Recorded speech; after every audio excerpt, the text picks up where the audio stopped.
وَيُعَلِّمُهُ الْكِتَابَ وَالْحِکْمَةَ، اور وہ اللہ تعالیٰ اسے سکھائے گا کتاب بھی اور حکمت بھی، والتوراۃ والانجیل، اور تورات بھی اور انجیل بھی، وَرَسُولًا إِلَىٰ بَنِي اسرائیل، اور وہ رسول بن کر آئیں گے اسرائیل کی طرف۔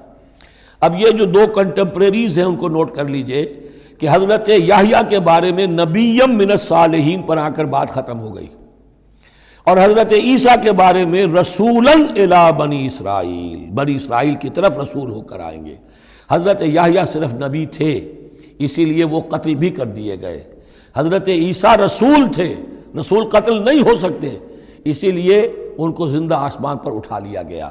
یہ بہت اہم مضمون ہے کہ جو یہاں بھی آپ کو سمجھ لینا چاہیے۔ اس کے بعد ان کے بعد معجزات کا تذکرہ ہے، وہ انشاءاللہ اب اگلی نشست میں پڑھیں گے۔ وَيُعَلِّمُهُ الْكِتَابَ وَالْحِکْمَةَ وَالتَّوْرَاةَ وَالْإِنجِیلَ وَرَسُولًا إِلَىٰ بَنِي اسرائیل۔ صدق اللہ العظیم۔ اس آیہ مبارکہ کے بارے میں ایک نقطہ تو میں بیان کر چکا ہوں کہ تقابل جو ہے ذہن میں رکھنا چاہیے کہ حضرت یحییٰ علیہ السلام کے بارے میں ان کے لیے جو بھی توصیفی کلمات اللہ تعالیٰ نے ارشاد فرمائے ان میں آخری ہے نبیم من الصالحین، اور حضرت عیسیٰ علیہ السلام کے لیے یہاں پر جو الفاظ آئے ہیں وہ رسولاً الی بنی اسرائیل، اس کو نوٹ کر لیجئے، پھر آئندہ چل کر اس کے اور بھی حوالے آئیں گے۔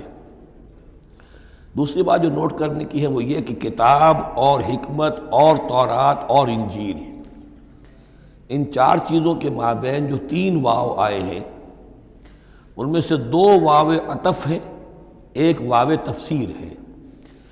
اللہ ان کو سکھائے گا کتاب اور حکمت، یعنی تورات اور انجیل۔ یہ درمیانی واو جو ہے یہ یعنی کے معنی میں ہے، اس لیے کہ جیسا کہ میں کئی مرتبہ پہلے بتا چکا ہوں، تورات میں صرف احکام تھے، حکمت نہیں تھی۔